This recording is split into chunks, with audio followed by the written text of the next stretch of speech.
É, tudo bem? Eu estou mandando essa aula para todos que eu acho que podem fazer bom uso, né? Colegas, alunos, ex-alunos, para compartilhar.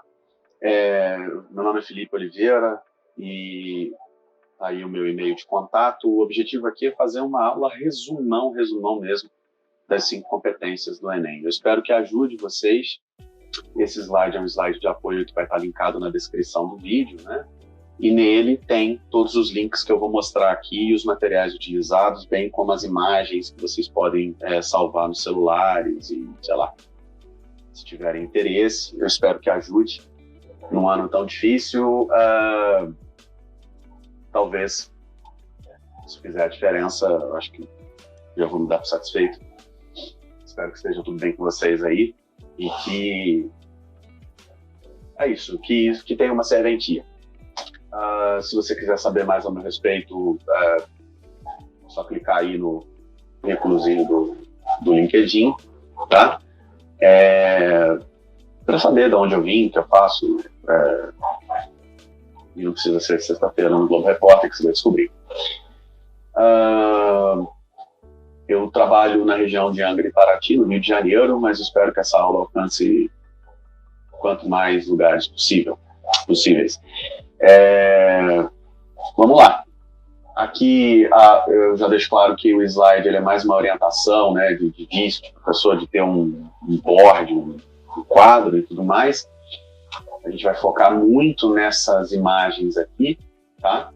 Mas o material em que eu baseio as minhas aulas e baseio minhas orientações não para texto dissertativo de ensino médio e não necessariamente para uma aula sobre o gênero dissertativo argumentativo em si, mas para uma questão de entregar para a banca o que a banca deseja ver, idealmente.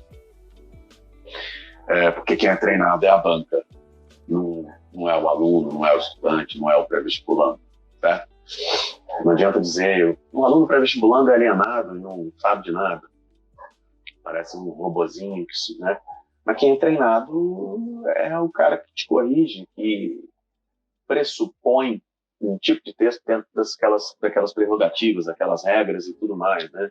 O vestibular não é um lugar para o bem e para o mal, liberdades criativas e tudo mais. No texto dissertativo, muito menos. A gente poderia aqui ficar discutindo de como o vestibular é pernicioso, de como é ruim, de como é um sistema de seleção ingrato, injusto e tudo mais, mas não é o objetivo. Eu espero que quem de vocês conseguisse utilizar isso aqui, for proveitoso, possa entrar numa universidade, se formar, conseguir vagas importantes de grande influência para a gente mudar essas coisas. De repente eu consigo mandar uma gente filtrada e acabar com o sistema por dentro. Aqui. Se você clicar nessas palavras aqui, você vai ser levado a esses materiais que estão numa pasta compartilhada também, abertona. Então, você pode estender os seus estudos até janeiro de uma maneira mais detalhada.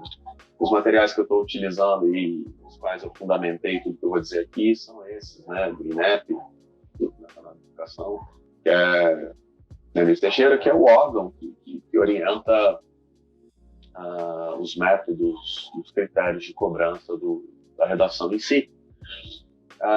Competência por competência. Eu também vou poupar vocês de falar o que são as competências e tudo mais, porque eu acho que a essa altura muitos de vocês já têm isso internalizado. A competência 1 deseja verificar a norma padrão, no registro escrito culto da língua, a competência 2 dá conta do tema, a competência 3 dá conta da argumentação, a competência 4 dá conta da coesão, a competência 5 da conta da inserção da proposta de intervenção social, que geralmente é na conclusão do texto dissertativo no modelo repito reforma do Enem.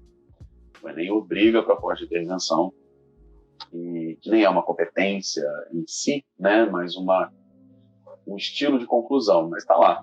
Não é obrigatório estar na conclusão, mas disso eu falo depois, né, mas também não é uma aula de muita teorização sobre essa questão. Tá? Eu espero que vocês entendam essa abordagem que busca ser, de novo, um aulão revisão. Beleza? Se você está sem tempo, inclusive para ler esses materiais, recorra aos resumos das imagens. né? Mas se você tem tempo, eu recomendo clicar nesses materiais, a esses documentos, você pode baixar para você, né? Aqui vai falar que é sigiloso, mas na época era, na época hoje já está liberado pelo Ministério. Aí você vai ver que é um material comprido, enorme, 78 páginas. Então, enfim, tem bastante detalhamento. O que vale a pena nesse material, e isso eu vou falar só desse, da competência 1, mas isso se repete respectivamente em cada uma das competências, que eles têm muita teorização, mas também tem muita demonstração de natureza prática, né? E dão vários exemplos de participantes. Todos esses materiais que foram publicados em 2019, né, para correção estão referenciando textos da redação do tema de 2018, manipulação do comportamento do usuário e controle de dados na internet, algo assim, certo? Então, todos os exemplos são a partir dessa redação de 2018. Vale a pena dar uma olhada nela, ver qual é o tema, ver tudo mais, mas os próprios materiais orientam essa questão toda. Então, ver os exemplos, ver os scans das provas, indicando e orientando com as explicações da própria banca sobre o que é bom, o que é ruim, em determinados conjuntos de características, eu acho que vale a pena fazer um fichamento, um resumão desse material aí para você. Meu objetivo aqui não é esse, meu objetivo é dizer o seguinte: você está sem tempo, então você pode, se quiser, recorrer às imagens que eu disponibilizo. E é sobre essas imagens que eu quero falar, e, enfim, não vou ficar só lendo essas imagens, mas é basicamente isso. Você salva no celular, você clicar nela, você também vai ser direcionado. Do jeito que está aqui, não dá para ver, né? Mas porque aqui no objetivo não é, repito, ficar lendo o slide, né? Mas se você, de novo, clicar nessa imagem, que é isso que eu vou fazer, que eu estou fazendo, e eu vou ampliar aqui e competência 1, então, sobre a qual eu vou falar agora. Veja, é um resumão das 5 competências, não vou cansar de repetir, tá? Sobre o que é a competência 1? É sobre o uso da norma padrão, mas não é só isso. O que você tem que internalizar? Existem conjuntos de erros graves que que a orientação da prova indica que você errou uma vez, você já perdeu 40 pontos nessa competência. Cada competência vale 200 pontos. Errou aqui um desses erros, aconteceu na sua prova, você já perdeu 40 pontos, não tem como levar 200. Se você for perfeito nas outras competências, vai ficar com 960 e por aí vai. Então, muita atenção, evidentemente, à gramática, a questão gramatical. As aulas de língua portuguesa, supostamente, devem oferecer todo o conhecimento de natureza prescritiva, normativa da gramática, da norma gramatical brasileira. Mas vale lembrar, verificar a concordância verbal e nominal, não bota os sujeitos muito longe dos verbos, né, os sujeitos muito distantes do seu predicado com muitas orações intercaladas, porque isso facilita o erro, né? Então bota sujeito, verbo, complemento, uns adjuntos adnominais em si, mas não faça estruturas, né, de períodos muito longos, principalmente, que eu vou falar disso já, mas procure botar os sujeitos mais próximos aos seus verbos, porque isso facilita a concordância verbal e, evidentemente, na nominal, tanto concordância de gênero masculino e feminino, quanto a concordância de número, tá? Regência é muito importante também, né? Verificar regências de alguns verbos que são muito praticados por aí, porque a regência também está muito associada à questão do uso da crase. Tem uma série de observações que poderiam ser feitas, se crase é um erro de coesão, se crase é um erro de regência, mas eu também vou poupar vocês dessa parte. Basicamente, está com dificuldade em regência, dá uma estudadinha em regência, vai lá no Google, ou, enfim, nos seus materiais, e dá uma verificada em regência, que estudos da crase vêm juntos e automático também. Separar sujeito e predicado por vírgula, evidentemente, é um erro grave. Truncamento sintático é aquela frase confusa que começa e não termina, basicamente é esse período. Períodos longos, portanto, de 3, 4, 5, 6 linhas, são muito suscetíveis a truncamento sintático. Então, o que você precisa internalizar aqui para facilitar a sua vida? Faça períodos curtos, 2 linhas no máximo, né? Períodos compostos, ok. Período simples, só no texto, um texto só de período simples, não é bom.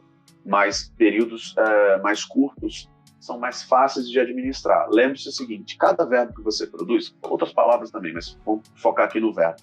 Cada verbo que você produz é uma informação, né? Porque verbo é uma palavra de carga informativa elevadíssima, né? Por várias razões que eu também não vou me alongar aqui. Então, se você tem um período com 5, 6, 7, 8 verbos, num período muito longo, um período composto de 5, 6, 7, 8 verbos, você tem 5, 6, 7, 8 informações para administrar. Então, separa esses blocos de informação, início, meio e fim. Fechou um período, início, meio e fim, fechou outro período. Estabelecendo as conexões das informações, claro. Então, períodos mais curtos, gente. Não faz um parágrafo, um período, não. Cada parágrafo, de 5, 6, 7, 8 linhas, geralmente, em média, deve ter 3, 4 períodos. É interessante você ter na sua cabeça essa média. E acaba evitando também o truncamento sintático.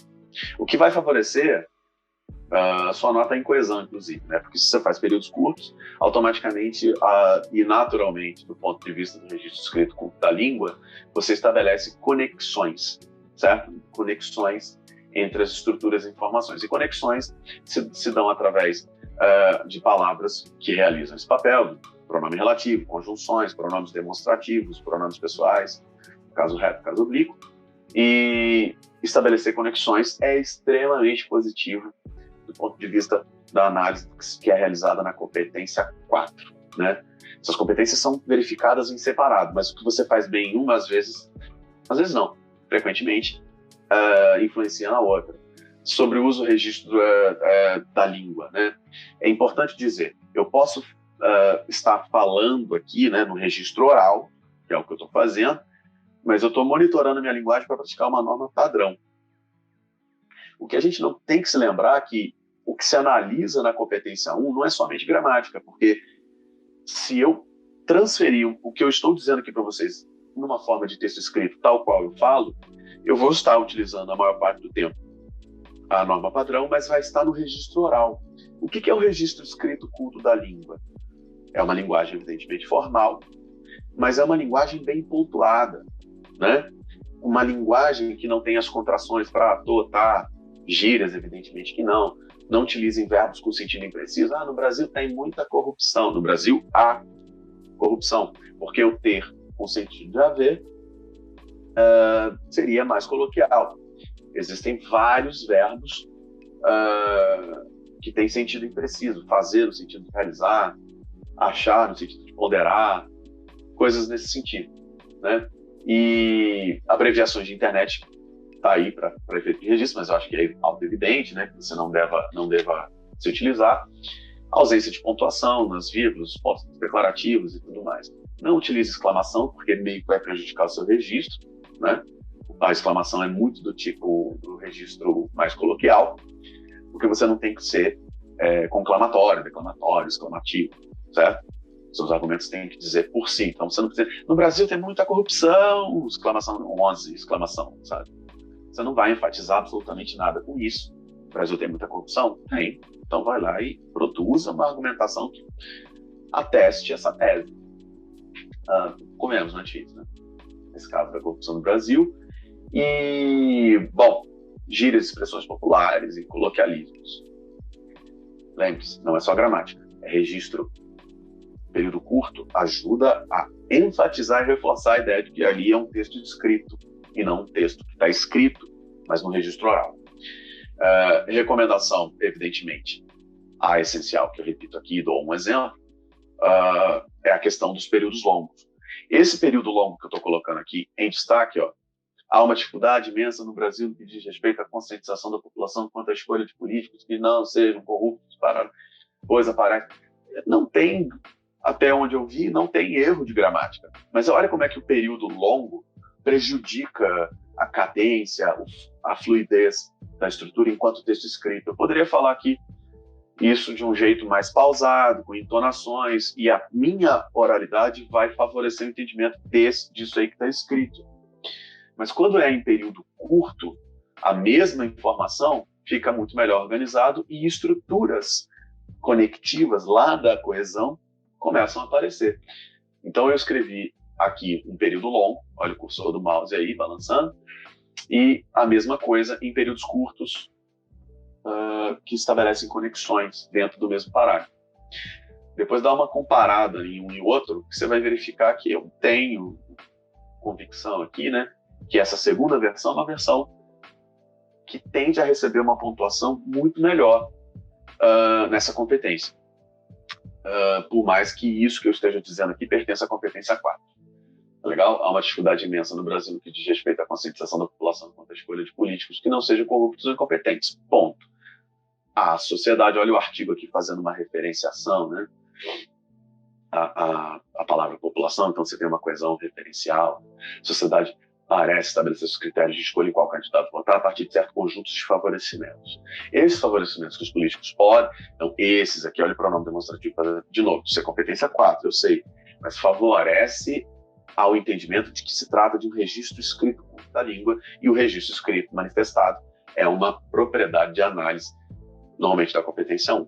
Se houver certas impropriedades no que eu digo em relação a critérios de correção, não se preocupe, porque um corretor é que vai me criticar, mas eu não estou orientando de maneira nenhuma equívocos aqui conceituais quanto ao que você tem que fazer no texto, tá legal?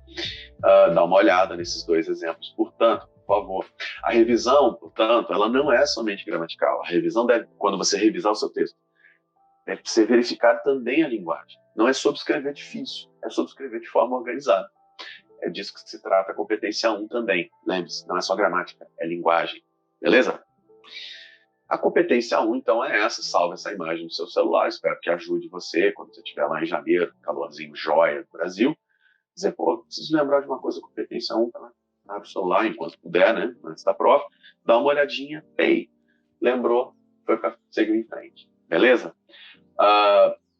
A competência 2, ela aparece aqui da mesma forma e eu vou repetir esse procedimento. Tá legal? Então agora a competência 2. Gente, competência 2 é aquela que dá conta do tema. Beleza? Competência é aquela que dá conta do tema. A partir da análise da redação de 2018, não é a que se analisa a estrutura, tá? A estrutura foi lá para a competência 3. Mas, enfim, o que eu estou falando aqui, mais uma vez eu repito, é uma minúcia mais de orientação de correção de banca. Né? Eu não estou passando informações erradas para vocês que vão escrever. Competência 2 é tema, é também estrutura, embora a estrutura tenha migrado para a competência 3, eu falo disso mais para frente. O que você tem que entender sobre o tema? Do que você primeiro não pode fazer. E isso vou enfatizar, não copia trecho da prova, do painel de textos lá, né, da seleção de textos, certo? Você tem que ler, não vem com essa ideia de que não vai ler, não, né?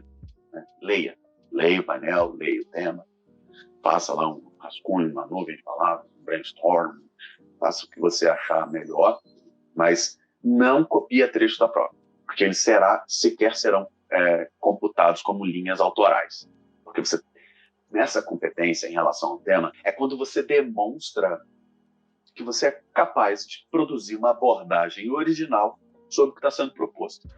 Tá legal? Competência 2, você vai dar conta do tema. Então você tem o texto 1, texto 2, texto 3, texto 4, texto 28 no painel. Aí você está lá, você vai repetir trechos. Então, para que aquele painel foi oferecido? Mas o painel tirou uma ideia minha, agora eu não sei o que fazer. Convenhamos, se você é um participante de vestibular, que você só tem uma ideia e esse painel tirou a sua ideia, você está precisando melhorar o seu repertório. Você precisa ter mais de uma ideia, 2, 3, inúmeras, certo? Não repita ideias do painel, portanto, dos textos da prova. A estruturação do texto, evidentemente, é a introdução, desenvolvimento e conclusão. Eu gosto de redações com 4 parágrafos, uma introdução, dois desenvolvimento, uma conclusão, mas não é sobre o que eu gosto, mas também sobre o que é ideal. Agora, se você faz uma redação com um parágrafo, tá louco, né? Já é aquela redação tijolão, é um corpo sem cabeça, né? Vamos colocar assim. Uma redação com 2 parágrafos também não é ideal, não vai ser bem avaliado. Uma redação com no mínimo 3 parágrafos, introdução, desenvolvimento e conclusão, que atinge as 30 linhas, né? Você tem que preencher esse espaço. E precisa produzir muita informatividade, principalmente em relação ao tema, para demonstrar que você tem uma abordagem original. E isso também se dá na competência 3. A competência 1 conversa muito com a competência 4. A competência 1 conversa com a competência 4. A competência 2 conversa muito com a competência 3. E a competência 5 fica lá, porque, enfim, precisa ter transporte de direção social, certo? presta atenção. Não repita ideias do painel. Não vou copiar aqui não, mas eu vou fazer uma paráfrase do painel e a banca não vai perceber. Vai perceber sim. Sabe por quê? Porque você está nervoso, você tem que fazer um monte de coisa, definindo o seu futuro e sua vida daqui para frente, ano que vem, 2021. Ou você vai estar desempregado numa pandemia, ou você vai estar matriculado na universidade numa pandemia, certo? Então, o que você tem que entender é o seguinte: não pense que você é mais esperto que a banca. Não é. Todas as pessoas que corrigem essa prova, a banca, o grupo de corretores, são pessoas formadas, com cursos universitários, com muita experiência, já é uma equipe que se renova. Tem todos os critérios lá para ser corretor do Enem, e aqui a gente fala sempre com um princípio de muito boa fé, né, de que são corrigidos de maneira muito adequada, são corrigidos de maneira muito verificada e treinada, porque se a gente não tiver um princípio de boa fé, a gente nem sai de casa, né? Então, assim, porque não vai confiar nessas teorias da conspiração, nem lê o texto, nem vê, não sei o quê, isso é uma estupidez.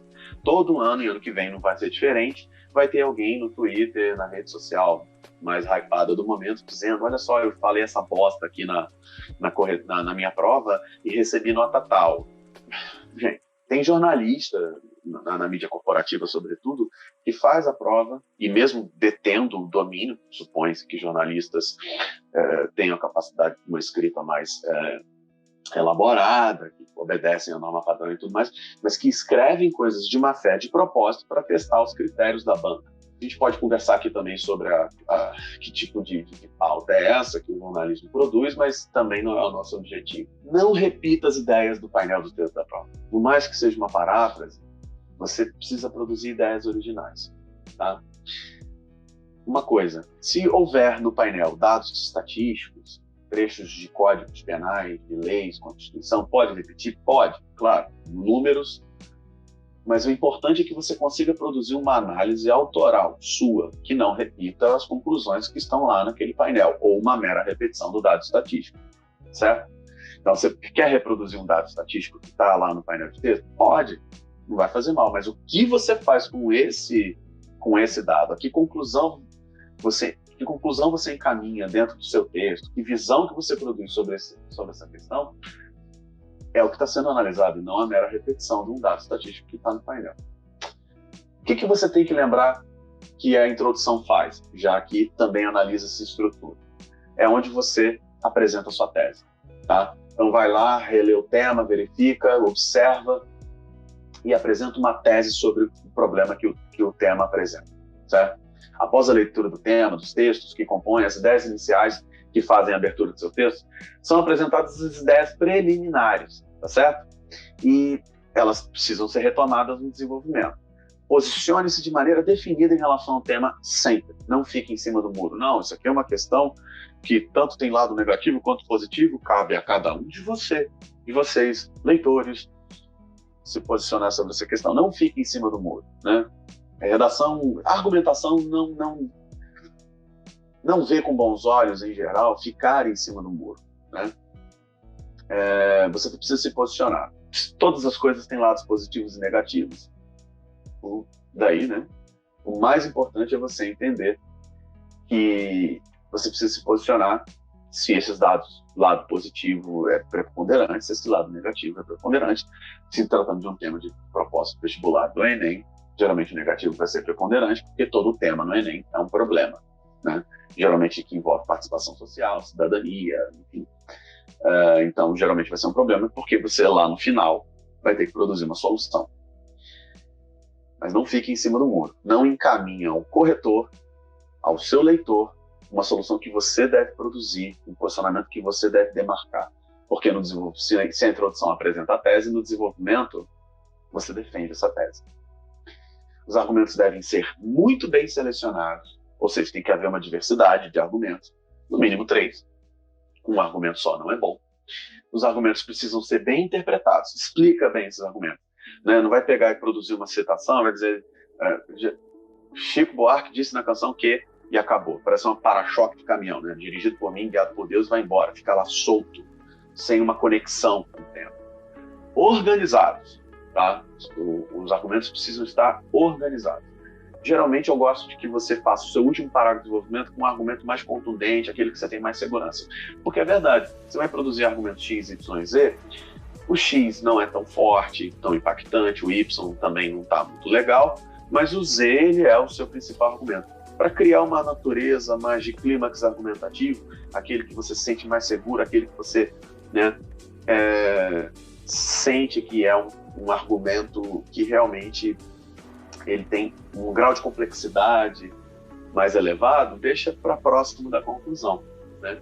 Não é obrigatório, mas a hierarquização tem a ver com isso, né? Argumentos mais completos, mais informativos, uma coisa encadeada na outra, tem que ter um relacionamento, uma coisa que gera influência um no outro, que não seja coisa justaposta somente, deixados próximo à conclusão. Uma maneira de você testar isso, e na coesão também a gente vai verificar que isso também é um bom exame, pega o seu texto e troca a ordem de leitura dos parágrafos. Se você não alterou a informação, não prejudicou de maneira alguma a inteligibilidade do seu texto, é porque o seu texto não está bem amarrado, não está bem hierarquizado, não está muito bem coeso também. Mas coesão eu vou chegar já já. Gente, conclusão. É um local de reforço da tese. Então, introdução, apresenta a tese. Desenvolvimento, defende a tese. Conclusão, reforça a tese. E, recomendável, inserção da proposta de intervenção social. A proposta de intervenção social ela pode vir diluída no texto. Eu não recomendo. A maioria dos corretores tem uma orientação e um olhar mais clínico e mais cuidadoso para propostas de intervenções sociais que estejam na conclusão. Não é, repito, obrigatório, mas é legal que esteja lá. Até porque vai dar uma recheada na finalização do seu texto. Mas você não pode simplesmente inserir na conclusão a proposta de intervenção social. Antes você precisa reforçar a tese lá na introdução. Portanto, uma coisa que eu vou dizer de novo, vou repetir já, é o seguinte: antes de fazer a conclusão, para, senta, respira, toma uma aguinha, abre aquele biscoito cheio de barulho de plástico, atrapalha as pessoas, né, que é um ganho que você tem, pede pro fiscal para ir ao banheiro, lava o rosto, acorda, né? São muitas horas, muita tensão. Mas não faça a sua conclusão antes de ler o seu texto novamente. E com isso você também já vai ajustando outras questões, né? Antes de fazer a conclusão, lembre qual foi o seu posicionamento, né, lá na abertura da tese. Para na conclusão você fazer uma paráfrase dessa tese, certo? Reforçando-a, né? Então é necessário, para resolver tal questão, portanto, é necessário que para que isso aconteça, e aí você vai inserir a sua proposta de intervenção social. Comece com uma conjunção à conclusão, né, de natureza conclusiva. Parece uma verdade, e mas muitos de vocês esquecem de começar a conclusão com uma estrutura conclusiva. Porque está na natureza do gênero textual a conclusão, que conclusão é isso, né? Resultado é que se chega após decantação de uma série de explicações, argumentos, parará. Então, toda conclusão é um reforço do que foi dito acima. Uma sensação de repetição, né, é gerada no participante do vestibular. Parece que eu estou falando a mesma coisa sempre, né? Repetindo a mesma coisa. Essa sensação de repetição, se ela ocorrer com novas informações, com fluxo, continuidade e progressão textuais, essa sensação de repetição não é uma sensação que você deva entender como uma coisa ruim. Sim, você sempre está falando da mesma coisa, a tese, só que com grau e carga de informatividade, parágrafo a parágrafo, com funções distintas. A introdução apresenta a tese. Vou repetir a tese, só que agora eu vou defendê-la. Vou repetir a tese, só que agora eu vou reforçá-la. Introdução, desenvolvimento, conclusão. Tá legal? Proposta de intervenção não é opcional para quem deseja 1000 pontos, mas eu vou falar dela já. E eu quero finalizar essa parte da competência 2 com uma coisa essencial: o repertório sociocultural produtivo, que é essencial, que inclusive vai favorecer a sua argumentação, né? Na competência 2 conversa com a competência 3, vai essencialmente favorecer a sua competência 3, mas é analisada, corrigida, verificada na competência 2, que dá conta do tema. O repertório sociocultural produtivo geralmente é o traço distintivo que você constrói, indica de que você é uma pessoa que tem uma bagagem, conhecimento de mundo, que faz referências às disciplinas escolares, que faz citações, alusões históricas, transcrições de trechos de canção, citando poetas, escolas literárias, enfim, não tudo isso, escolha, tá legal? O repertório é basicamente realizar, portanto, uma menção a outras áreas do conhecimento, tá legal? De maneira contextualizada. vai fazer citação, alusão histórica, trecho de música, não importa. São demonstrações de que você está inteirado do mundo ao seu redor. De que você consegue fazer associações originais, autorais, suas, do tema. É quando a gente vê aquelas redações nota 1000, isso é muito Black Mirror, né? Você vê lá uma proposta que envolve tecnologia, cita Black Mirror, porque a série Black Mirror se relaciona com essas questões e outras tantas, mas sempre tem um componente da tecnologia, do ponto de vista da comunicação digital, né, interações sociais, numa espécie de futuro distópico, que não é tão distópico e que não é tão futuro também. Ou então fazer alusões históricas para fazer uma contextualização. Eu recomendo que você faz uma alusão histórica na introdução, não é o suficiente para entender como repertório. Geralmente o repertório habita a conclusão, e geralmente o repertório ocupa um parágrafo inteiro, porque você precisa entender que tem 3 critérios, e se você clicar aqui no nosso material sobre a competência 2, você vai atestar isso, você vai verificar isso, mas eu não vou, enfim, ocupar mais ainda o tempo de vocês provando uma coisa que eu sei, espero que você confie no que eu estou dizendo. A competência 2, ela, quando os corretores vão analisar o repertório de vocês, eles utilizam 3 maneiras de entender se esse repertório realmente está completo e perfeito e adequado ao que eles foram orientados, treinados. Né? Quem é treinado é o corretor, não é o estudante. O estudante entrega para o participante, o candidato, o pré-vestibulando, entrega à banca o que ela deseja ver. Quais são esses 3 critérios? 1, o repertório precisa ser produtivo. Não tem uma ordem aqui, mas internaliza. Precisa ser produtivo, bem explicado, bem contextualizado. Então, ocupa ali um parágrafo explicando esse repertório. Mas eu ainda vou fazer uma observação sobre a produtividade. O repertório precisa ser legítimo. Alô, terraplanistas, alô, antivacinas, alô, uma série de pessoas.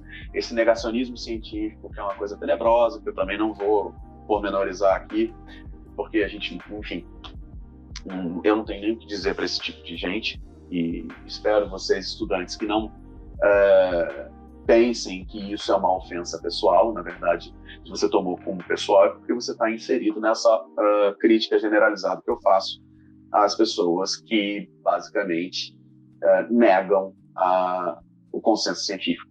Né? A área do conhecimento legítima. Né? Não adianta citar horóscopo, não adianta citar Olavo de Carvalho, não adianta citar, sei lá, não adianta citar uma série de questões que não têm legitimidade no mundo das ciências. E é interessante você entender também que isso é uma maneira elitizada de ver o conhecimento. Sim, não deixa de ser, cabe essa crítica, mas também não vamos detalhar muito. Quando a gente fala que o conhecimento científico precisa ser legítimo, significa que precisa haver uma tutela do universo da ciência sobre aquilo que você está falando. Então, você vai dizer e vai se utilizar no seu repertório de uma informação que queira defender, por exemplo, que existe um comportamento por parte da sociedade que está permeado de muita inveja e, enfim, inseguranças sociais. A sociedade é muito consumista. Quando vê um sujeito com muitas posses, quer logo roubar aquela pessoa e tudo mais. Aí você fala, menina, minha vizinha, né, não pode ver o carro novo do outro colega lá que chegou. Isso não é repertório, porque, com todo respeito à sua vizinha, ela não possui um impacto no conhecimento científico. Agora, se você trouxer dados científicos, pesquisas que indiquem que há uma sociedade consumista, que há um endividamento por parte das pessoas segundo um recorte etário, citando a fonte de pesquisa, citando o instituto de pesquisa, é muito melhor e é legitimado. Gente, ciência, eu aprendi com a professora Tati Roque, não é a fonte de certeza. Não é. Ciência é a melhor maneira que a gente tem para lidar com as nossas dúvidas, porque ciência descreve, ciência analisa, ciência decompõe, certo? Então ela organiza, processualiza. E por isso que a ciência é importante, seja de qual área for. Então precisa ser legítimo. Né? Não vai fundamentar suas teses em filósofos, pessoas obscuras, e que não se pautam realmente pela honestidade intelectual. Tem um monte aí que eu posso listar, eu já até comentei falando de um deles. Não precisa também pensar que o repertório pode ser qualquer coisa. Ou melhor, vou dizer, pode ser qualquer coisa. Você pode citar a Peppa Pig, tem redação nota 1000 que citou a Peppa Pig como repertório. Aquele desenho, aquela animação hoje já antiga. Mas veja só, quando a pessoa, o candidato, acho que foi uma candidata, inseriu a Peppa Pig como fonte de argumentação e colocar a construção de um repertório, ela estava falando sobre publicidade infantil. E aí você tem que lembrar o seguinte: bom, o repertório precisa ser produtivo, o repertório precisa ser legítimo, o repertório precisa ser pertinente ao tema. Eu sei que é muito bom a gente ver lá um Grey's Anatomy, a gente vê lá uma série Friends, e a gente já viu essa série um monte de vezes, porque, sei lá, né? A gente vê essas coisas, a gente consome muita cultura pop. Não se trata aqui de questionar os seus gostos, mas numa proposta que fale sobre publicidade infantil, será que citar Grey's Anatomy, por mais que você contextualize, tem pertinência? Talvez não seja melhor citar questões relativas à liberdade de expressão, citar questões na questão da publicidade infantil, a mesma pesquisa que eu comentei agora há pouco, né, sobre índices de consumismo segundo o recorte etário, certo? E endividamento dessas pessoas. Será que, em relação à publicidade infantil, citar, evidentemente, um desenho infantil não é mais produtivo? Então, essas características que eu vou repetir agora, que o repertório tem que ter, além de tudo que vocês já sabem e além de tudo que vocês podem acrescentar. Não se esqueçam, o repertório precisa, repito, legítimo. Ok?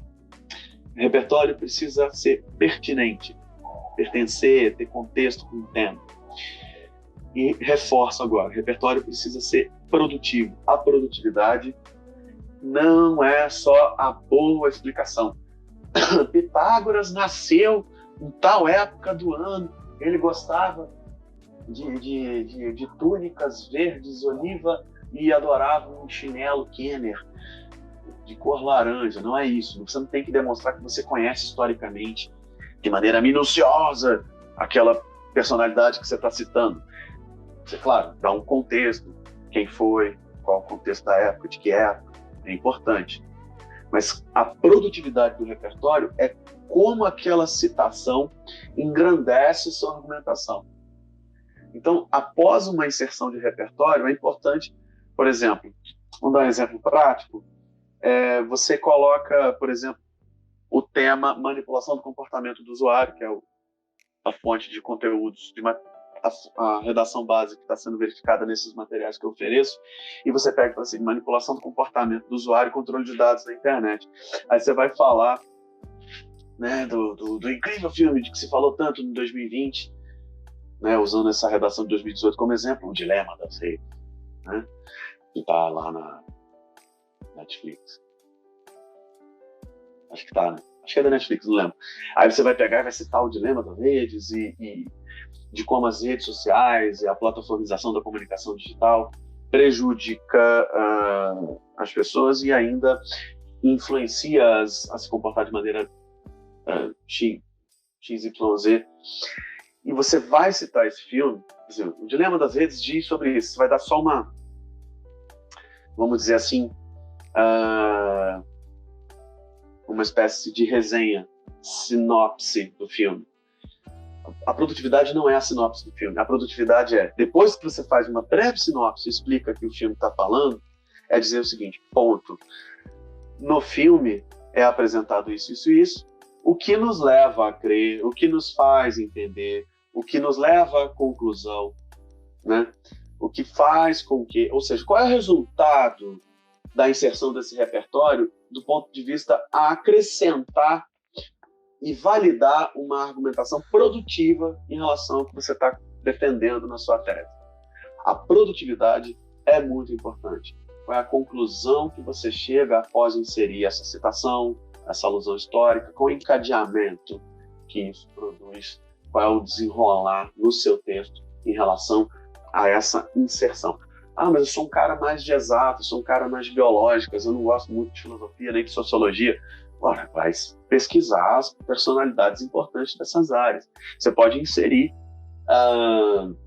alguma lei de Newton e fazer uma boa contextualização. O problema, às vezes, é que a pertinência não vai ser tão verificável, mas a qualidade da sua escrita é que vai permitir, basicamente, sendo legítimo pelo conhecimento científico, a pertinência e a produtividade. Tá? Então é isso sobre a competência 2. Eu acho que... Eu vou colocar mais um último exemplo de que eu me lembro. Em 2013, na competência 2, eu tenho uma coisa que eu sempre falo com os meus alunos do ensino regular, que é o seguinte: foi aquele tema tenebroso, 2013, os efeitos de implantação da lei seca no Brasil. Teve uma participante que escreveu da seguinte forma: implantar a lei seca no Brasil vai trazer resultados muito positivos, e é importante que isso aconteça não só no Rio de Janeiro, conforme a proposta acabava trazendo, mas e a participante pegou e falou assim: a mera implantação de uma lei seca não garante a redução dos acidentes no trânsito provenientes da perigosa mistura com álcool-direção. Ponto. Ou seja, não é porque você implanta uma lei é que o problema que essa lei propõe se atacar ou punir vai ser resolvido. Ela pega e vai encaminhar no seu repertório a seguinte argumentação: tal qual na promulgação da Lei Áurea, que abole a escravidão, a princesa Isabel, enfim, toda a contextualização histórica que existe nessa questão, vai lá e explica. Assim como na Lei Áurea e a abolição da escravatura e da escravidão no Brasil não trouxe uma consciência em relação ao preconceito racial, restando às esferas públicas, às instituições públicas, a constante necessidade de se promover conscientização sobre a igualdade das pessoas, oferecendo igualdade de oportunidades, etc, etc, etc. A implantação da lei seca também, meramente uma lei implantada, não vai trazer reduções dos índices de acidentes provenientes da perigosa mistura de álcool-direção. Resta ao poder público, portanto, além de implantar a lei, promover campanhas de conscientização sistemática em todas as esferas, municipal, estadual, federal. Certo? Então, seria essa a ideia da produtividade que eu estou querendo comentar aqui. Tá legal? Competência 3. Gente, a competência 3, ela dá conta da análise, da correção da qualidade dos argumentos. Tá legal? Vocês precisam entender algumas coisas que eu já falei aqui, reforçando, né? Os argumentos precisam ser diversificados, os argumentos precisam ser interpretados, os argumentos precisam ser organizados. Vamos lá. O que é a diversificação dos argumentos propriamente? Basicamente, a demonstração da sua capacidade de falar bem dos aspectos escolhidos por você. Você tem que ter domínio sobre aquilo que você fala. Tá? Se você atribuiu causas, consequências, exemplos, dados a partir do tema, você tem que enxergar uma variabilidade.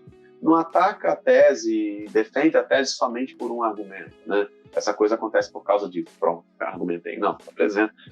Tem causa, consequência, tem exemplo, coloca exemplo. Quer explicar? Explica. Explicação também é argumentar. Explicar é argumentar, evidentemente.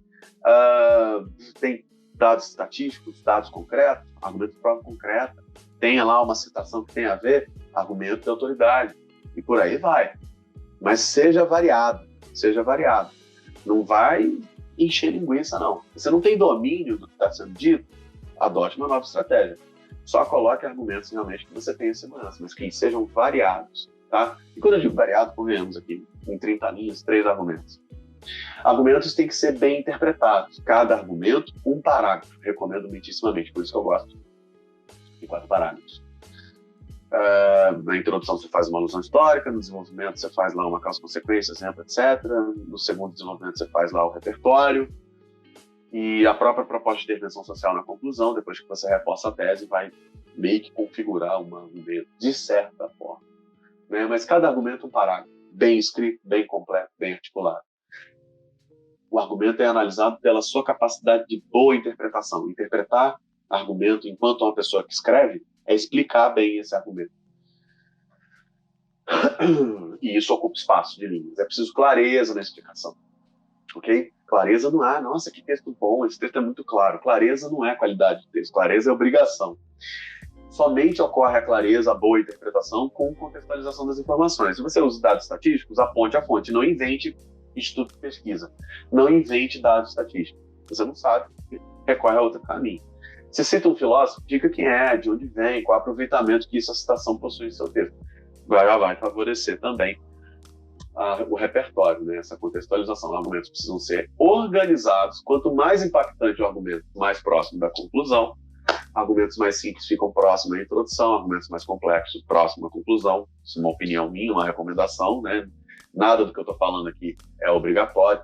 Vocês vão ver lá nas empresas, né? Esses professores das videoaulas profissionais, né? Com equipe, edição, parará, Descomplica, Imagine e por aí vai, outras tantas empresas, aplicativos de celular que tem, né? Uma série de tem que ser assim, tem que ser assado, certo? A Débora Ladim, né? Vai chegar lá, faz isso, não sei o quê. Não tem nada contra a Débora Ladim, evidentemente. Não tenho nada contra quem quer atribuir para si a capacidade de ensinar uma coisa sem ter obtido a certificação. Eu só acho um pouco perigoso. Mas eu tenho certeza que ela age segundo o princípio de boa-fé. Se a Débora está te ajudando, quem sou eu para dizer que a Débora está errada? Mas tome cuidado com professores que estabelecem orientações de maneira muito empática, muito assim, tem que ser assim. Não tem, são recomendações. Porque você tem que demonstrar a sua autoralidade, a sua originalidade. Quando eu digo lá na competência 1 que períodos curtos são melhores, períodos longos, às vezes você faz um período longo de 3, 4 linhas e o corretor vai verificar que, não havendo realmente erro de língua, não há ponto para ser tirado. Mas, geralmente, períodos curtos propiciam mais erros de natureza gramatical. E, por isso, é uma recomendação períodos curtos, porque propiciam menos erros de natureza gramatical quando curtos. Longos, mais erro. Mas, assim, como probabilidade e recomendação, por favor. Então, isso aqui também é uma recomendação, não é uma obrigatoriedade. Argumentos mais simples geralmente ficam ali na introdução, né? Porque o texto parte do geral, da simplicidade, para a coisa mais complexa quando chega na conclusão. E argumentos mais complexos mais próximos à conclusão. Aquele argumentão da porra, né? Que você quer colocar lá, você arrepia. Próximo à conclusão. Gente, favorece a argumentação o repertório sociocultural. A proposta de intervenção social bem feita, a coesão de maneira produtiva e correta também favorece a argumentação. O que se faz bem em outras áreas de correção é bom para a argumentação. Eu queria fazer aqui uma observação que não ficou lá, né? Um momento de uma coisa que eu me lembrei e não falei. Na competência 2, né, o texto tem que ter introdução, desenvolvimento e conclusão. De certa forma, também é corrigido aqui na competência 3. Porque analisa-se também a estrutura aqui, né? Competência 2, competência 3 se interpela e interpelar. Na introdução você apresenta a tese, conforme eu já disse. Na competência 2 na introdução você apresenta a tese. No desenvolvimento você defende a tese. Na conclusão você reforça a tese. Muito importante que na conclusão você não apresente ideia nova. Tá? Não é o momento de apresentar uma informação nova na conclusão, senão você vai estar perdendo ponto aqui, inclusive. Vai estar perdendo ponto na estruturação dos argumentos, por exemplo. Tá? Não apresenta. Mas bateu uma ideia nova aqui, ó, só tem esse trecho, que é muito boa. Reescreve o texto inteiro, coloca essa ideia nova, esse argumento novo no local adequado, tá legal? Lá que tem que estar inseridas as ideias realmente originais autorais, porque a conclusão, ela tem tantas obrigaçõezinhas que você não vai ter tempo e espaço físico, inclusive, de fazer uma ideia nova na conclusão. Mas tem aqui, sobrou umas 3 linhas para essa ideia nova na conclusão. Não põe. Não põe.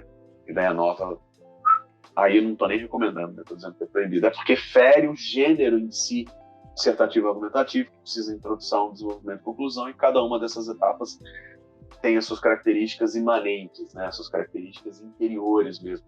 O que se faz bem em outras áreas, gente, de correção é bom para a argumentação em geral, tá? Seja coerente com a sua tese, seja coerente com a realidade dos fatos. Você tem direito às suas opiniões, pessoal, mas você não tem direito aos próprios fatos, tá legal? Não se esqueça disso. Não invente dados, não invente estudos, pesquisas. E isso aqui, ó, tatua no coração aí, ó. Um texto simples, mas que seja honesto, de acordo com as suas limitações, ele tem de ter uma nota melhor, né, do que um texto que produz mentiras, distorce fatos, e produz viés de confirmação. Pega um botão aqui que eu não sei o que é ruim. Mas, enfim.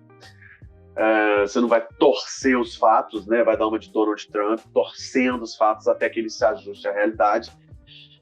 Porque hoje, no dia 25 de janeiro, de novembro, quando eu dou essa aula, ao que eu saiba, ele vai sair, né? Ele perdeu as eleições. E por mais que ele queira torcer os fatos, torcer, ficar suado de tanto torcer até derreter as tinturas do cabelo, os fatos não se dobram às suas opiniões. As suas opiniões têm que estar a partir dos fatos. Existe uma espécie de pressuposição de uma coisa pela outra. Você pode explicar os fatos da sua maneira, você pode produzir entendimentos particulares e opiniões à sua maneira, mas os fatos não podem simplesmente ser modificados para adequar a sua argumentação. Ou seja, seja honesto intelectualmente. Mas isso é para a vida, inclusive. Legal? Competência 3. Competência 4 dá conta da coesão, beleza? Ó, ela dá conta da coesão. Muito importante essa competência, talvez a competência que eu acho mais importante, curiosamente. Opa, fiz besteira aqui. Vou clicar de novo. Espera aí. Agora vai. Aquele momento. Bota um grilo aí cantando aí para indicar que eu sou uma pessoa com pouca habilidade na tecnologia e ao mesmo tempo engraçadinho. Competência 4, coesão. Coesão entre orações. Conecte as orações usando conjunções, pronomes, preposições. Né? Vai fazer período simples, só período simples, só com vírgula. Né? Vai fazer um texto bem articulado, dentro do registro escrito, vai lá na competência 1 para lembrar do que se trata isso, porque as manifestações coesivas vão surgir naturalmente, tá certo? Essas orações precisam estar conectadas não somente com vírgulas, claro que a vírgula é importante, mas assim, você tem que usar as conjunções, usar os pronomes, usar as preposições, estabelecer valores semânticos com esses conectivos de maneira correta e distribuído pelo texto, tá vendo? Distribui isso pelo texto de maneira produtiva, essa coesão. Vai fazer uma introdução toda bonitona, o desenvolvimento vai ser uma zona e a conclusão vai ser aquele espirro de 2 linhas, 3 linhas, conclusão preguiçosa. Não é assim. A coesão precisa estar distribuída pelo texto, seu texto precisa estar bem articulado, simetria entre os parágrafos, né? Seu parágrafo tem 5, 6, 7 linhas, tenta manter esse padrão de 5, 6, 7 linhas a cada parágrafo. Por isso que eu falo 4 parágrafos idealmente. Mas pode fazer o 3, né? Mas aí você divide lá, cada parágrafo vai ter 10, 11, 12 linhas, em média, se o seu texto for de 13 parágrafos. Tenta estabelecer uma simetria, porque você entrega para a banca também, embora isso aqui não pertença muito à coesão, um texto que visualmente é agradável, com letra legível, né? Vai fazer lá uma rasura? Pode fazer a rasura, mas vai meter um rabisco, não faz um risco só e continua na sequência, tá certo? Então, assim, entrega um texto limpo, bem escrito, divisão silábica ajustada, translineando de maneira correta, de acordo com a gramática, coeso, né? Não só coeso do ponto de vista dessa propriedade do estudo da língua, mas coeso no sentido, inclusive, né, palavras espaçadas, né? Cada linha tem 5, 6 palavras somente, né? Vai ficar aquela coisa assim para preencher espaço. Coesão aqui também estou falando num sentido mais amplo, né? Que o seu texto é um bloco de informação robusta, que está equilibrado visualmente, esteticamente na folha de papel. Mas coesão do ponto de vista de uma propriedade, né, da língua, é conectar as orações, usando as conjunções, os pronomes, preposições. A coesão também não pode ser somente entre orações, tem que ser entre períodos. Use estruturas de conexão a cada parágrafo, né, de acordo com a coerência que você quer indicar, né? Além do mais, outro fator relevante, desta maneira, anota-se, entre os períodos, né? Faça conexões, pelo menos em cada período, em cada parágrafo você estabeleça isso aqui que eu estou indicando, em cada parágrafo, veja só, tá? Não estou falando uma vez no texto, não. Em cada parágrafo você tiver estruturas como essa, não essa somente, né? Em cada parágrafo, entre os períodos, você tiver isso, né? E fazendo conexões entre os parágrafos também, porque também tem que haver conexão, você vai estar encaminhando uma coesão bem distribuída pelo texto. Conecte os parágrafos utilizando o mesmo procedimento sugeridos acima. Seja variado no uso das conjunções. Se você já usou um adversativo porém, usa um entretanto. Já usou um entretanto, usa um todavia. Se você está usando só adversativo, está na hora de variar. Use uma concessão, use uma explicação. Seja variado, tá legal? Faça o mesmo para as conjunções coordenadas e subordinadas, tá? Um texto mais complexo normalmente é composto de conjunções subordinadas. Coordenação não é proibida, mas a coordenação ela é mais simples mesmo. De maneira vulgar é isso que se diz, né? Não é uma verdade absoluta aqui, mas procure produzir subordinação, tá legal? Subordinação do ponto de vista gramatical. Vai lá no Google, né? Ou vai no seu material de preferência, de consulta gramatical, lista de conjunções subordinativas, lista de conjunções coordenativas e subordinativas, lista de preposições, e coloca lá e faz isso de maneira mais sistemática, distribuído pelo texto. Conjunções são articuladores argumentativos, tá legal? Quanto mais variado no texto, claro, com correção, os fenômenos mais ele tende tem um erro de concordância aqui. Quanto mais variado e distribuído no texto, os fenômenos coesivos, mais ele tende a possuir. Quanto mais variado, mais ele tende a possuir a variabilidade argumentativa, porque a coesão também ajuda no argumento, né? Progressão textual, continuidade textual, né? Tudo isso ajuda demais. Se você não sabe dos conceitos que eu estou falando aqui, porque aqui é um resumão, uma revisão zona, vai no Google, pega assim, o que é progressão textual? Vai dar uma pesquisada que você vai entender, porque o próprio vocabulário que eu estou usando aqui são palavras-chave que vão ajudar você a estudar. Continuidade textual, legal também você saber do que se trata, tá legal? Coesão, gente, no final das contas, indica maturidade linguística. Um texto coeso, bem articulado, tende a ser mais bem avaliado do que aquele texto sem estruturas coesivas diversificadas. Por mais que você esteja inserindo argumentos previsíveis, um texto coeso deixa esse texto vamos dizer assim, mais maduro, né? Eu não estou corrigindo um texto de um adolescente de 15, 16 anos, estou corrigindo uma peça argumentativa que tem estrutura coesiva e que, mesmo que os argumentos recorram ao senso comum, é um texto que está bem escrito, certo? O que favorece o registro escrito culto da língua. Tem esse link aqui, ó. Se escrever esse link aqui, que ele não está selecionado, vai dar nessas tabelas aí, né? Tabelas de conjunção.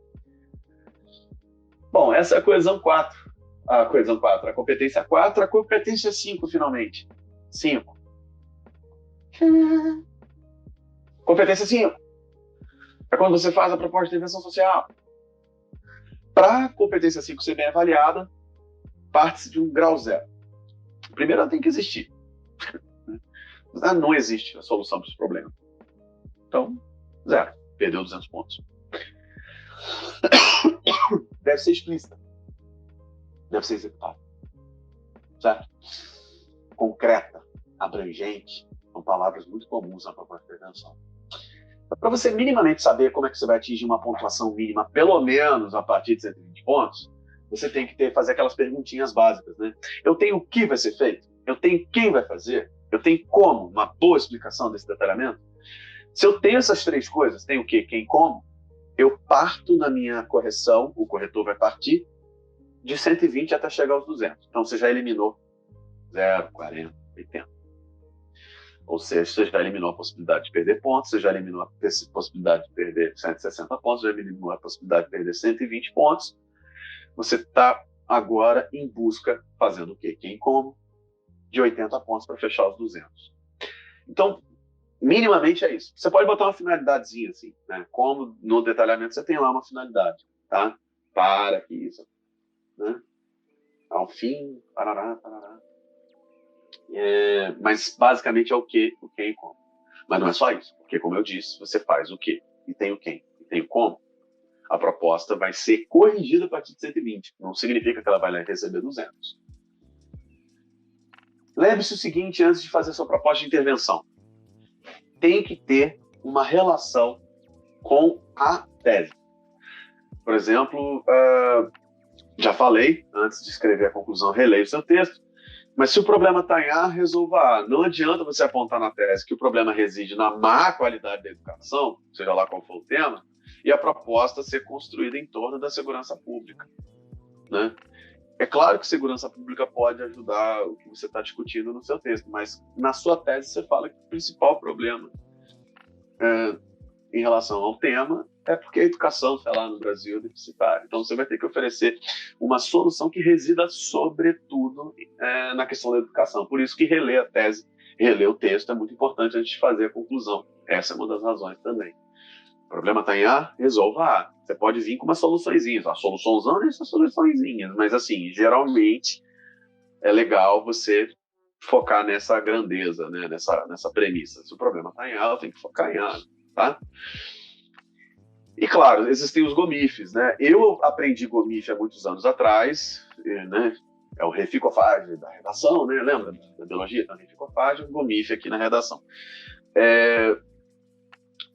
Através do site Descomplica, né? Eu gosto da empresa Descomplica, gosto dessas outras empresas, acho legal, acho um serviço super bacana. Alô?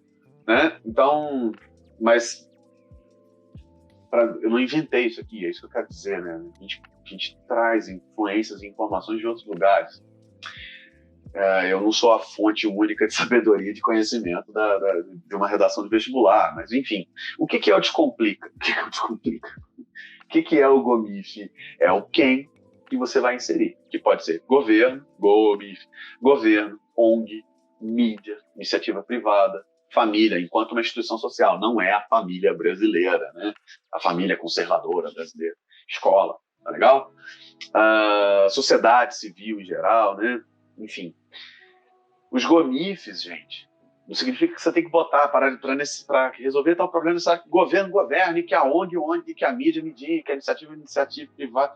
Você não precisa botar todos esses agentes de natureza institucional coletiva, não. Você vai escolher um, dois, beleza. Não precisa botar todos, não. Vê qual que é melhor para a sua proposta, mas não deixe de declarar. Lembre-se não de misturar esferas de atribuição, né? Igual os nossos candidatos a vereadores, para falar em 2020, que teve eleição recentemente, né? Vereador falando que vai botar asfalto no seu bairro. Os caras não sabem nem o que fala. Prefeito falando que vai resolver o problema de segurança pública num sentido amplo e operacionalizando as forças da Polícia Militar e da Polícia Civil. O prefeito não faz isso. O prefeito vai lidar com a Guarda Municipal, que é um outro tipo de segurança. Não seja o prefeito, não seja o vereador brasileiro, porque, né, se informe, saiba o que pertence à esfera do governo municipal, federal, estadual, para saber, se você quiser especificar, né, na dúvida, você bota governo, que é um hiperônimo genérico, mas é legal especificar. Mas numa proposta, por exemplo, que veicule a discussão sobre mobilidade urbana, não adianta, é necessário que o governo federal compre mais ônibus para a gente circular aqui. O governo federal não dá conta do transporte público. O transporte público é uma atribuição das prefeituras. Então é necessário que o governo municipal, junto à Secretaria de Urbanização, Planejamento Urbano, essas coisas, né? É legal você dar uma pesquisada nisso. Tem fontes de links que eu também vou colocar para vocês poderem relembrar essas atribuições. Mas, de novo, vai lá no Google, para dizer, atribuições das esferas governamentais, quem faz o quê? Aquela aula básica, né, de funções de cada uma de nossas instituições e esferas governamentais, já rapidinho você relembra. Tá legal? Então, assim, não precisam ser todos esses agentes dos GOMIFs. Governo, ONG, mídia, iniciativa privada, família, enquanto instituição social. É necessário que as famílias tenham uma conscientização. Já vou falar sobre conscientização, mas não é a sua família, não é um tipo específico de família que você tem na cabeça. Família no sentido generalizado, tá legal? Escola, enquanto, né, instituição social, não é a sua escola, não é a escola do outro, não é a escola privada, não é a escola pública, mas a instituição generalizadamente falando, escola, sociedade civil organizada, OAB, o que mais? Confederação Nacional dos Bispos e as paróquias que existem por aí, porque a igreja também é uma instituição social, né? E por aí vai. Associação de moradores seria o que seria a sociedade. Por que eu estou falando isso? Porque você não vai encaminhar conscientização como problema para a solução do que você está discutindo. Conscientização. É necessário que cada um de nós nos conscientizemos. Isso não funciona, porque o problema existe. A conscientização individual é uma premissa, e ainda assim o problema permanece, tanto permanece que vira proposta de redação. Então, como assim a conscientização pode ser uma solução? A não ser que seja uma campanha generalizada de conscientização. Mas, geralmente, conscientização somente não dá em propostas muito bem completas, muito bem feitas, porque ela não tem abrangência, ela não tem amplitude. Se for uma proposta de conscientização social, que seja veiculada em maneira conjunta por mídia, governo, escola, né? Constrói essa conscientização de maneira ampla e abrangente. Proposta de intervenção social, pessoal, precisa ser abrangente, tanto do ponto de vista de quem a executa, quanto para que quem vai receber essa conscientização em forma de campanha. Então, assim, nas campanhas de conscientização nas redes sociais, legal, mas como vai ser essa campanha, que é o que eu quero que você entenda. Ou de qualquer outra proposta de intervenção social, tá? Quanto à explicação, que é o importante. Depois da ação e do quê, como vai acontecer? Detalhe. Não é uma lista de desejos para resolver o seu problema. É explicar bem como aquela solução vai ocorrer. Então é necessário que as escolas promovam aulas de sociologia para que haja uma conscientização dos estudantes quanto à questão tratada. Tem o quê, tem quem, e tem até um como, mas esse como está muito ruim. É necessário que as escolas promovam aula de sociologia para que ocorra uma conscientização sobre o problema tratado. Tem tudo, 120. Mas não vai faturar os 200 porque não houve uma boa explicação desse detalhamento. Nessas aulas ocorrerão oficinas ou projetos ou isso, aquilo. Explica o que vai acontecer. Tem que ser quase cinematográfico. Tem que haver uma cena do que vai ocorrer. A mídia vai fazer uma campanha de conscientização. Onde vai ocorrer essa campanha? Como vai acontecer? Vai envolver atores famosos de grande influência e projeção e repercussão, então sejam contratados atores e atrizes, etc. Explica como isso vai acontecer. Quanto melhor a sua explicação, quanto mais detalhados os meios para a realização, esses meios concretos, verdadeiros, factíveis, aplicáveis, executáveis da sua PIS, melhor a tendência de boa avaliação. Pessoal, eu espero que realmente isso ajude vocês. E bom ano, boa virada, mantenham-se estudando, usem os links que eu estou oferecendo aqui, usem o slide, mandem mensagens. Eu sou da região de Angra e Paraty, eu tenho um projeto de aula particular, online e presencial, estou desenvolvendo esse projeto ainda, e se você tiver interesse, entre em contato. Eu estou fazendo uma lista, vou elaborar um formulário. Se você quiser uma aula de reforço e quiser me indicar para alguém que queira essa aula de reforço, principalmente dessa região de Angra e Paraty, mas Volta Redonda, Resende, que são as minhas áreas, né? Ou qualquer outro lugar, porque online a gente consegue fazer e oferecer um serviço mais bacana. Eu tenho um detalhamento de proposta, um modelo de contrato para a gente tentar se adequar e oferecer serviços e valores e todo o resto. Essa aula também tem essa intenção de ser uma espécie de propaganda, que eu não sei se vai ser bem feito. Se eu estou me saindo bem aqui, espero ter ajudado. E tomara que vocês arrebentem na prova e consigam uma nota realmente que faça diferença para vocês e que isso tudo aqui que eu fiz tenha tido algum tipo de aproveitamento para você.